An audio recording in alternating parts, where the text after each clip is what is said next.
Ik heet u allen graag welkom bij deze ceremonie.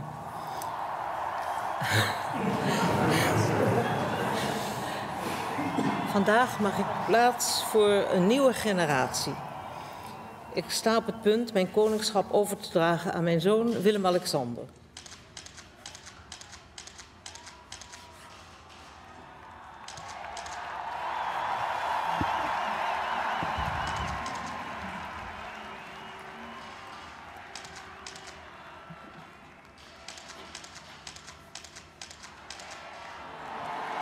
Ik ben gelukkig en dankbaar u voor te stellen, uw nieuwe koning, koning Willem-Alexander.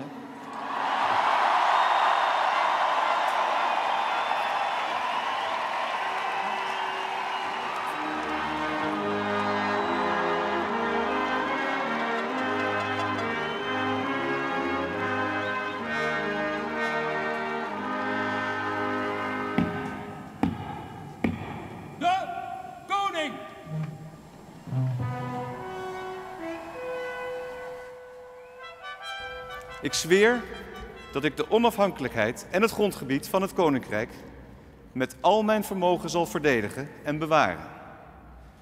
Dat ik de vrijheid en de rechten van alle Nederlanders en alle ingezetenen zal beschermen en tot instandhouding en bevordering van de welvaart alle middelen zal aanwenden welke de wetten mij ter beschikking stellen.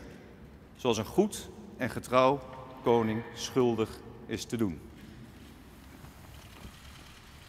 Zo waarlijk helpen mij God Almachtig. Leven de koning! Hoera! Hoera! Hoera!